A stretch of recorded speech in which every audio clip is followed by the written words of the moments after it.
So today on Online for Authors, I'm chatting with Ken Webb, author of Trapped in Deception. Welcome, Ken. Hello, thank you for having me on the show. I am super excited to have you. Really loved the book. Before we dive in, though, I want to know if you can give my listeners a quick idea of what they're going to find when they open up the cover of Trapped in Deception. Okay, what I'm shooting for and what I think I obtained is it's almost like a dedication, because my favorite author of all time is John le Carre. And for anybody who's read his type of novels, it's more about dwelling and investigating human nature. And that is what this book is about, recognizing that nobody's perfect.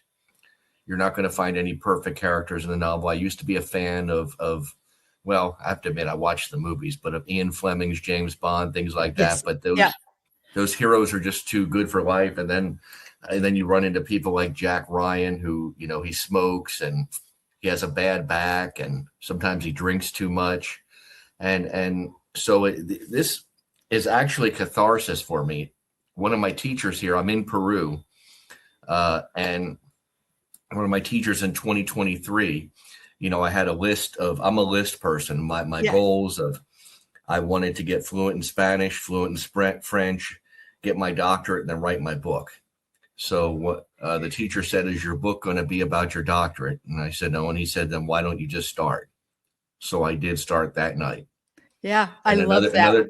Another teacher said, why are you studying French? Because nothing bad about France or the French or the language, but it's not so useful as compared to Spanish. Exactly. That is true. Especially where I want to live. Yeah. If I decide to live in France, I'll learn the language. So the novel was catharsis for me. I had a rough life. I'm a person who's been taken advantage of many times. And you read the novel. The bad person in the book is based on a real person. That person exists.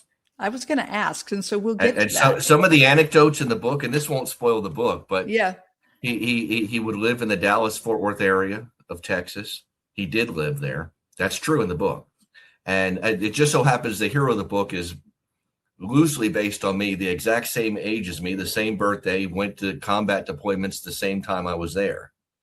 So, and the book takes place 2014 and 15 when I was that age. And that's just simply because I know what happened in the world at that time.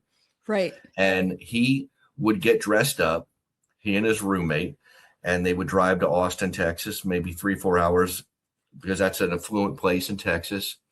And they were wedding crashers. This was in the 90s, mid to late 90s. They would just show up and they would eat, drink, make contacts. They got caught once, got chased out. He laughed about it. This was before the year 2000. He was on a dating website in San Francisco. He lived in Minden, Nevada. He got an area code for San Francisco for his cell phone. He got on a dating site for San Francisco and would drive on the weekend. And I said, why are you doing that? And well, there's more interesting women in San Francisco. He's a person, who does things that were wrong. Oh, you must have me confused with somebody else. Right. The right. classic gaslighter. He married his wife. I was the best man at the wedding. I found out later he asked 2 other people and they said no. But he was thinking about divorcing her. He was going to cheat on her so she would have a biblical reason to divorce him. And then later when I confronted him about that, he said, oh, I think I was joking when I said that. I think I was. Isn't that amazing? So it's interesting that you said you don't have perfect characters. And the reason for that is that in my review that I wrote, I actually said, I love that the hero isn't perfect. In fact, that none of the people in this book are perfect. And I loved that. So you did what you were hoping to set out to do, because. And you did the review on Amazon on. Not yet. So far the review has gone out to my newsletter. Okay. And then it will go onto my blog, and then it will go out onto Amazon. So it'll be there shortly. Yeah. Thanks. Because that's actually, I have actually given away books. Hardcover books. Yeah. For people, and because you know you're an author, you can do this. You can ask people to give a review. On Amazon, you can't do that. Right. Absolutely. When I sold them at my Christmas market and I signed them and I gave people a complimentary, because I did the audiobook also. Right. I mean, Right. I narrated the audiobook, and I would give people a code for a free audiobook. And I would ask them to please do a review. Yeah. Most people don't. It's hard to But get reviews. That is something that as authors we find, I know as a fact that more people have read my book than have reviewed my book by a long shot. And it's very difficult to get reviews. So that is one of the things that I love to do. When you were setting out to write a book, you said you had this idea, you wanted to write a book. It was in your goal plan. Why did you decide on crime thriller versus any other genre you could have chosen? okay, it was very simple. That's the kind of book I like to read. Mm-hmm. I used to be a big fan. I'm currently reading a Tom Clancy novel. I still like him, but he gets a little bit too much in details for me. I in the military, I was military police as an officer first, and then I transferred to intelligence. Okay. And so those kind of things intrigue me. I like to watch. I'm binge watching Chicago PD right now. Okay. I'm helping it with my Spanish. I'm watching in Spanish and subtitles in English. And just as an aside, the only way to really learn a language is immersion. So I that's agree. why I'm down here in Peru. I agree. And it's absolutely. still, and this is all nonsense about you can learn it in 3 months. It takes years. Oh, I would Learn it suspect so. You You might can be take an exam, but you won't really be fluent. well, and in 3 months you might be able to pass to be able to buy something in the grocery store or to, say thank you in a restaurant, but you're certainly not going to be able to have full conversations with right. native speakers, right? So Absolutely. I like those kinds of TV series. I like those kinds of novels. It's a mystery thing. I'm not sure if my book is more of a crime or spy thriller. It's a thriller, and then there's like lots of adjectives we can add to it. It's kind of like crime in the beginning and spy at the end. Okay. And there are going to be, it's going to be a series of 3 to 5 books. Yeah, I was going to ask. And, I had a feeling. Oh yeah, and there's hints in there. If you can remember from the book, there's this guy. Who's this guy in this vehicle? Oh, it must be nothing. Yes. Well, no, that's not true. That guy appears is going to be a prominent figure. Right. And this person, the bad person in my book, Sean Larson, like I said, based on real person. I'm pretty tall. I'm 6'2". In real life, this person is a little bit taller than me, bigger bone than me, not better physical shape, but bigger boned. He was a businessman, a school teacher. Now he's a real estate agent in Oregon. And he could just lying is just like nothing to him. Right. And I'm not sure. I mean, I don't think he would murder somebody, but I don't know what the true definition of a sociopath is. He's not a pathological liar because they have to lie. Right. My mother was married to a pathological liar. He'll only lie if he needs to. Isn't that interesting? So yes, so he's kind of your main bad guy, Sean Larson. He's definitely good at what he does. He's willing to play the long game. And he's better than the hero. He's smarter than the hero. Right. He has more money than the hero. He's better looking than the hero. The only thing the hero has going for him is he's a harder worker. He's more determined. Right. Well, and I think he also, to me, his name is Eddie. He's an unlikely hero. When we first meet him, he's not the first guy that you'd pick off the page and say, "Now that's a hero," right? But I think he also has a reason behind what he's doing. He's kind of ticked because he feels like Sean at one time has definitely done him wrong. And so he wants to call this guy out. He wants him to know that he can't best everyone. And so there's that, I think that kind of has him going as well. It's revenge. There's revenge in there. It's I mean, I'm very bitter about, and this person is so good at deception that I eventually had to just write him off. Not answer his phone calls, not respond to his emails because he's so good at it. He's so good that he could pull you in again. Because that's the way I believe he could. that's the way these kind of people are, where after a while you begin to think, well, maybe it was me. Maybe this really didn't happen. Maybe I didn't. Maybe I'm remembering it wrong. Maybe, right? Mm-hmm. I found Sean to be an interesting character because immediately he was so good at what he did and so slick about it that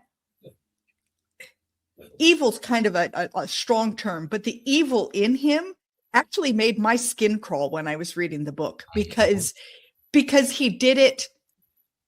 He wasn't big and bold and blatant. I mean, he was, but he did it in such a way that no one knew it was happening to them.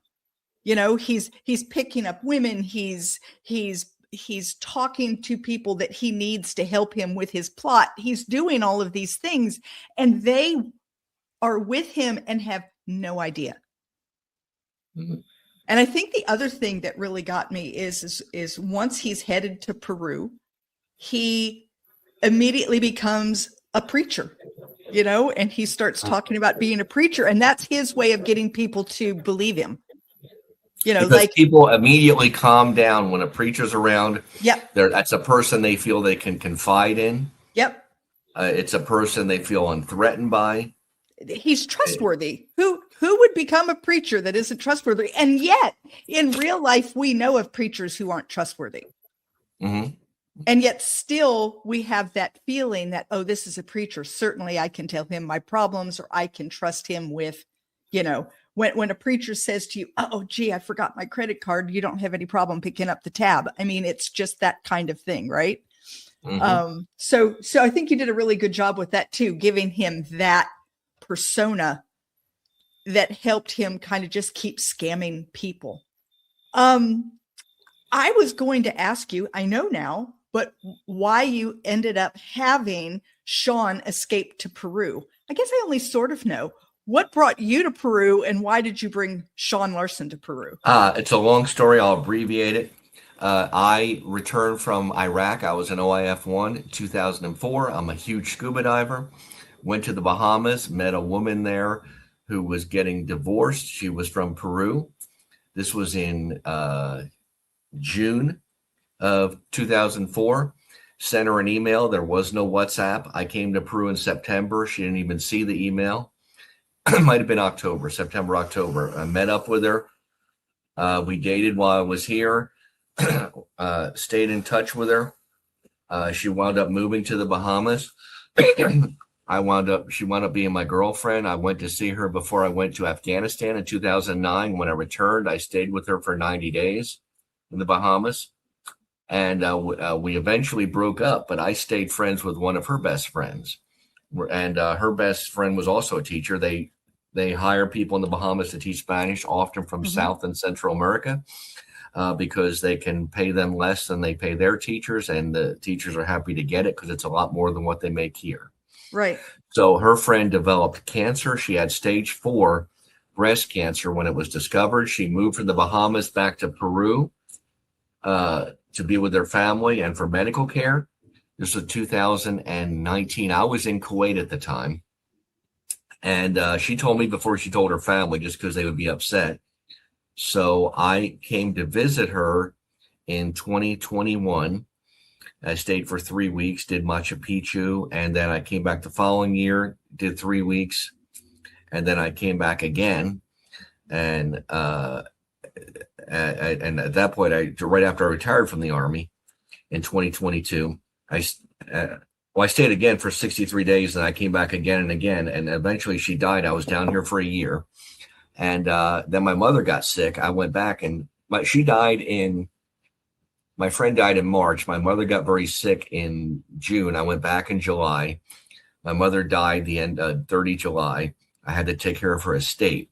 But what I realized while I was here, I took Spanish classes. They have a neutral dialect in Peru, just like Ecuador. Okay. And it's a good place to live. It's, as far as South America goes, there's a good balance between cost and safety. It's not the safest place. Safest is probably Uruguay right now. Chile's safer, but they're also more expensive, Uruguay especially. And now I've made friends here, expats. I'm a member of a writers group here. Yeah. And You're familiar with the writers group? No, I'm just saying, of course. I mean, Oh. you're a writer, and of course you found a writers group. That's what we do. I'm not a writers group, yes, and it's just a place. I go to the El Sol, SOL, which is Spanish for Sun Language School. I take private classes, and it just turned out good. I got a retirement visa down here. I have to stay here 182 days, so it's a place I'm familiar with. Right. Been to right. Machu Picchu twice. I did the Inca Trail once, which is a 4-day hike, and guided, and so just for that reason. And that's not unusual at all. I mean, you see W.B. Griffin is married to a woman from Argentina. His stories involve Argentina a lot. He's born and raised in the Philadelphia area, just like I was before I moved to Texas when I was 17. He has a whole series on the Philadelphia police force. And he often writes his heroes. If you read the military ones, they're all from up in Pennsylvania near Philadelphia. Yeah. And it's just the area I know. And so I actually went, the church that's in my book is in Huancayo. I went to that church. I went out because I heard about Huancayo, and the thing that appealed to me that I went out there, not only was I the only gringo, the only white person I saw the whole time I was there, I saw no black people. I saw no people. I'm sure there are, but I met no people from other countries. Everybody was from Peru. So people stared at me the whole time I was there. Right. I tried. You were an oddity, but you couldn't blend in, right? I tried to buy a postcard there. I couldn't find a postcard. And people from my school said, "Why'd you go there? We go there, but nobody else goes there." I think it's good for a vacation. It's a cheap vacation, but it wasn't like going to Machu Picchu or going down to the selva, which is the jungle. And the church, I took sketches of it. I took pictures. And it was just a place, if you went there, a great cover would be that you're a missionary. Because why else would a white person just decide to just go there? I think that's great. I love it when authors use things that they know, because then it feels very real. Mm-hmm. And so I enjoyed the book. I want to, for the other books, I mean, I have the experience, which actually, for anybody who's watching who is thinking about writing a book, it's hard. Yeah, it's a big endeavor. You don't just sit down one afternoon and write a book, right? It's a big if you're doing it to make money, you're in the wrong business, because I spent thousands of dollars because it's my first book. I wanted it done right. I had editors, right? Developmental editors, line by line editors, proofreaders, one proofreader, but beta readers, paid beta readers. I paid somebody to format the book. I didn't want to use AI, which you have to say you've used AI if you have illustrations that are not done by a person. What I could do, you can do very simple things with AI. I did my table of contents with AI, my glossary, things that are just simply like 2 + 2 = 4. Right. Not what they call generative AI, but if they go through and look at what you've done and then summarize it, you're allowed to use that. Mm-hmm. Yeah. Mm-hmm. It's a long process. It took 2 years. I was going to ask, 2 years. 2 years, but I had a 7-month break when my mother died. Okay. And so as far as full swing, full-time job, 40 hours or more a week, which we know as authors was probably more than 40 because it was my personal work, probably about a year and 2 to 3 months. Okay. All right. And especially when I did the audiobook, I mean, I didn't have to, but I recorded, I paid somebody off of Fiverr who is a musician. I looked for a musician and also a sound engineer, because I figured the musician would have a better ear. Right. And to make all my voice the same volume, to cut things out, correct stuff more clearly. I paid him, it was $500, I remember, and he's in England. And so it's a lot of money. I've earned some royalties on the book, but it's not, it's not that much. Right. Being an author it's not that you can't make money being an author, but it's not instantaneous, and it usually doesn't happen with a first book. It's later down. I paid for the local copies here in Peru. Right. Because there's no Amazon Peru. I used higher quality paper for the book I have here than what you would buy if you bought it off Amazon. Right. And I sold it at much less than what was recommended to make a profit because I wasn't. I'm trying to get it out there. I've given free Right. copies of people who couldn't afford it just so they would do a review. Right. So you mentioned that you intend for this to be a series. Mhm. And I felt that, and especially at the end, you wrapped up the end. So for those people who like an ending, this book did have an ending. It's not like it left you hanging in midair. So it has an ending, but you also definitely left it very open for a series. And so I was going to ask, so in your mind, how long is this series? Is it 2, 3, 7? I don't intend for 2. I'm intending either 3 or 5, and I'm leaning Okay. towards 5 because I have another, my bucket list I made when I was 18, and the only things remaining on it are fluency in Spanish and getting my doctorate, Okay. which I'm going to do at American Military University online so I can continue my fluency here in Peru. Right. And then after that, my intention is I'm considering living in Spain for a short while, but eventually I want to get one of these. I don't know if you've ever seen the series on Paramount Tracker, Yeah. but you've seen that luxurious trailer that he lives in. Yes. Yeah. Yeah. I want to get something like that with something like a Ford F-250 or a Ram 2500. And I want to buy a small house. I'm not going to just live in that, but I want to see the U.S.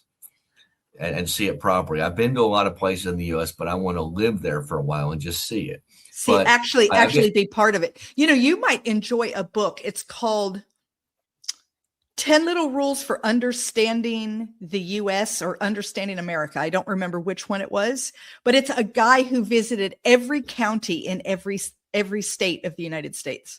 Wow. Well, actually, what inspired me to do it, although he was not a very ethical or moral person, from what I could tell, was when I was in the 8th grade, it might even been the 7th, I read Travels with Charlie by John Steinbeck. And he had cancer, I believe, at the time. And he was traveling around on a trail and he'd be hunting and fishing, but I just thought that'd be neat. Yeah. Yeah. No, I've always thought that it would be really interesting to see the United States. My husband and I actually rode across the United States on a tandem bicycle.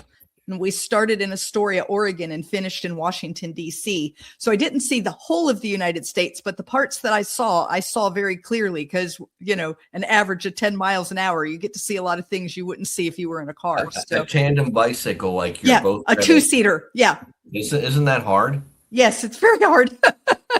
It's very, and very how long hard. did that take? About 3 months. Yeah, it was. Wow. And do you live in Oregon? No, I actually live in North Carolina. So we flew out to Oregon and then flew all our equipment out there and then rode back to DC. Had family pick us up there. So, okay. Yeah, it was an very interesting ride. Very interesting, and taught me a lot about life and about myself. But I think that seeing other places, especially like you said, living there, like actually getting to know the locals and getting to know what it feels like in that community is a wonderful way to figure out what the United States is. Yeah, I mean, I love, I figured it out. I'm a heavy user of ChatGPT for analyzing stuff. I was an analyst in the Army, but it's good at it. The only thing I don't like about ChatGPT, if I correct it, it won't argue with me. Just say, "Oh yeah, you're right." Yeah, I don't like that. I want it to argue with me if I'm not right. Right. And so, I was like, living here, it's more cost effective in the U.S. and by far it is. But I eventually want to move back to the U.S. Just because I'm from there, to be able to use the Veterans Administration hospitals and medical care. Right. The advantages I get as a disabled vet on properties and property and stuff like that. But if I'm going to be there, I don't just want to exist. I want to see the U.S. I saw the example. I saw my stepfather. He retired at 62. And by the way, I'm 57. I've been retired since it's going on 4 years. And I had no intention of retiring ever, but it just kind of happened. Right. And he just drank beer and wine and watched TV. And I was like, no, that's not for me. No, I agree. So I'm 62 and I feel the same way. I don't ever want to stop learning and becoming and figuring out life and doing things. I'm never going to be a sit on the rocking chair and knit kind of grandma. That's just not who I am. So I agree with you 100%. When it comes to your writing, are you a pantser where you kind of just write what comes to your mind, or are you a plotter? Well, initially, I'm a pantser in the beginning for the thoughts. With this story, I thought about it a long time. I had it in my head, so it's more like that. But I think for the follow-on, the second book, I'll be more of a plotter because I had a really good story for the first one because it was based on all reality. Right. Second one, I'm going to have to it can still be based on reality, but I'll just have to alter some things. I have to find a suitable bad person in the book. Right. Right. And I don't know. Do you read John le Carre's books? I have not. I need to. Okay. That's an author that I need to pick up. He's no longer alive. He's British. He was in both MI5 and MI6. Okay. If you've read a book called A Spy Among Friends, it's based on Kim Philby. Okay. And if you've seen the movie or read the book Tinker Tailor Soldier Spy, yes, the bad person in that book is based on Kim Philby, who betrayed and was responsible for more Anglo deaths for spies than for the West than anybody in history. Wow. And he got to the second place in this organization he was in, and he was actually a double agent for Russia. He wound up escaping to Russia and training them how to spy. Wow. And that part's true, A Spy Among Friends. And so John le Carre is critical. Now, some people suspect he was a socialist. He definitely wasn't extreme right, and he wasn't extreme left. He criticized both the West and the East. And I was looking for, people just aren't perfect. But for example, yes. I was in Kosovo, Iraq, and Afghanistan, right. Same times as the hero of the book. I'm not a computer expert like the guy in the book.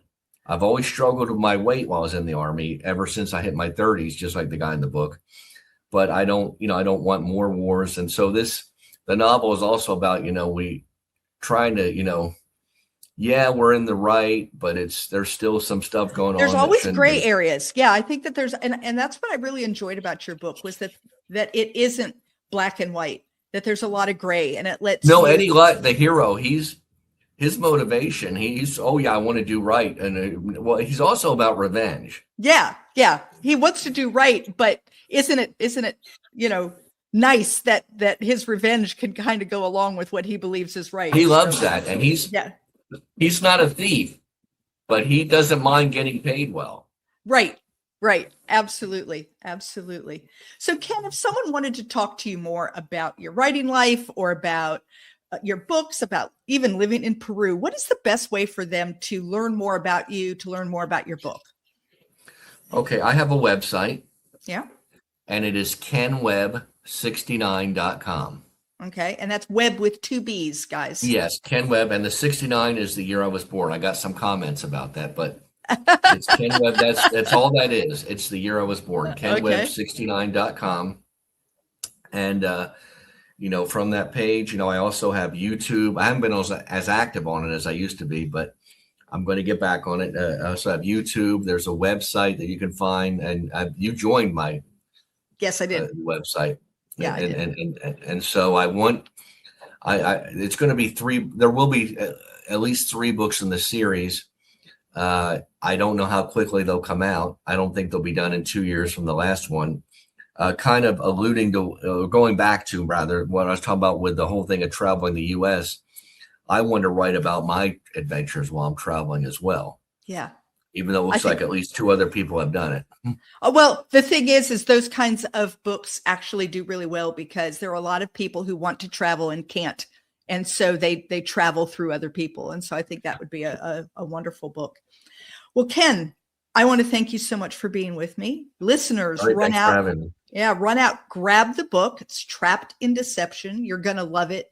Ken did a wonderful job. When you're done reading it, as we said earlier, let's do a review because reviews are hard to get. And Ken, thank you for being with me today. All right. Thanks for having me. Thank you for listening to Online for Authors, where I, Terry M. Brown, author of character-driven fiction and host of the podcast, introduce readers to characters they'd love to invite to lunch. Tune in next Tuesday for another podcast episode.